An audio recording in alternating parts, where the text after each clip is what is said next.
안녕하세요. 오늘은 제 삶에 찾아오신 하나님의 은혜를 성도 여러분과 함께 나누고 싶습니다.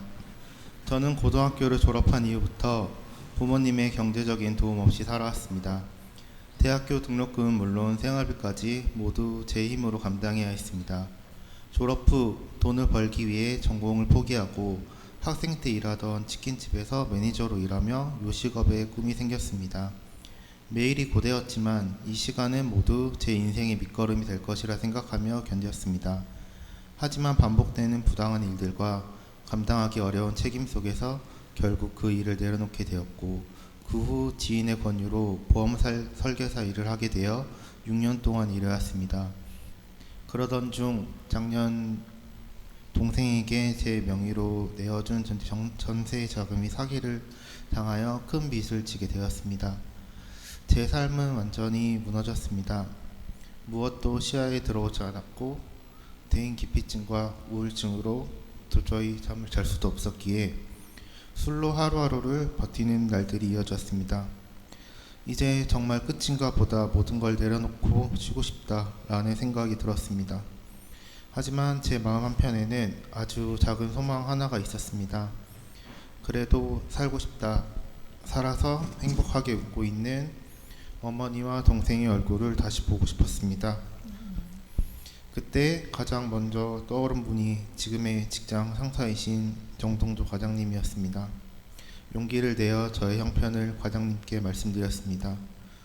과장님을 통하여 두암기독병원의 면접을 보게 되었고, 손영남 병원장님과 이미순 이사님께서는 아무것도 묻지 않으신 채 저를 받아주셨습니다. 돌이켜보면 그것이 하나님께서 제게 항상 내밀어 주시던 손길을 제가 처음으로 잡은 순간이었던 것 같습니다. 취업 후 정동조 과장님께서는 제게 함께 교회에 가자고 권하셨습니다. 저는 불교 가정에서 자랐기에 교회에 가본 적도 없었고 집안에서도 반대하실 것 같았습니다. 허나 어머니께서는 다녀와라, 무조건 그분을 따르라고 말해주셨고, 저도 제가 너무 좋아하는 형님의 권유셨기에 낯설고 어색했지만 믿고 예배에 참석했습니다. 처음에는 설교 말씀도 잘 이해되지 않았고 수요일 밤 예배 후 불을 끄고 함께 기도하는 시간은 솔직히 무섭기까지 했습니다.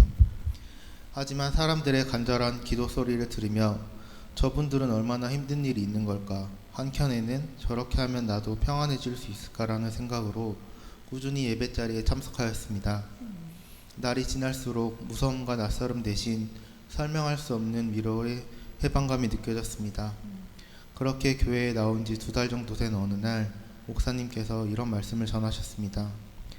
당신의 죄를 짊어지고 십자가에서 죽으신 예수님께서 지금도 당신을 사랑으로 바라보고 계십니다. 그 순간 제 마음은 알 수 없는 뭉클함이 몰려왔습니다. 평생 저는 모든 짐을 혼자 지고 살아왔습니다. 어떻게든 제 힘으로 해결하려 했고 실패도 상처도 혼자 감당하려고만 했습니다. 그런데 예수님께서 이미 죄와 모든 짐을 제 대신 지시고 십자가를 지셨다는 사실이 마음에 믿어지는 순간, 그동안 저를 짓눌러 왔던 마음의 무거운 짐이 내려놓는 것을 경험했습니다. 그날 이후 제 삶은 조금씩 달라졌습니다. 오랫동안 저를 괴롭히던 불면증이 사라졌고 마음을 짓누르던 근심과 두려움도 이전처럼 저를 지배하지 못했습니다. 상황이 달라진 것은 아니었습니다. 빚도 계속 갚아 나가야 하고 해결할 문제도 여전히 남아 있습니다. 하지만 제 마음은 새 것이 된 듯 예전에는 모든 문제를 제 힘으로 해결해야 한다고 생각했다면 이제는 하나님께 맡기며 기도하는 사람이 되었습니다. 예전에는 절망 속에서 수를 찾았다면 이제는 말씀과 기도로 나아갈 길을 찾습니다. 돌이켜보면 하나님께서는 제가 가진 가장 낮은 자리에서 주님을 찾을 수 있도록 오래전부터 제 삶을 인도하고 계셨습니다.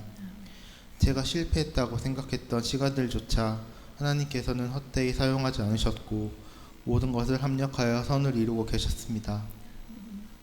요한복음 6장 63절, 살리는 것은 영이니 육은 무익하니라.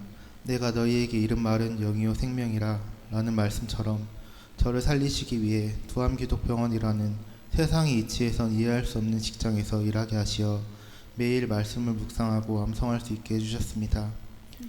아직도 저는 많이 부족합니다. 넘어질 때도 있고 세상의 것에 마음이 흔들릴 때도 있습니다. 하지만 이제 곁에는 하나님의 자녀들이 함께 있고 저를 살아주시는 분이 주 예수 그리스도이심을 믿기에 다시 일어나 무릎을 털고 나아갈 수 있습니다. 앞으로도 하나님의 절대 주권을 인정하며 말씀에 순종하고 복종하는 삶을 살고 싶습니다. 제가 받은 이 은혜를 잊지 않고 어떤 상황에서도 하나님을 신뢰하며 살아가는 사람이 될 수 있기를 소망합니다. 이 모든 것이 하나님께서 제게 주신 은혜이자 복임을 믿습니다. 오늘 이렇게 귀한 시간에 제 고백을 전할 수 있도록 앞에 세워주신 주 예수 그리스도께 감사와 영광을 올립니다. 감사합니다.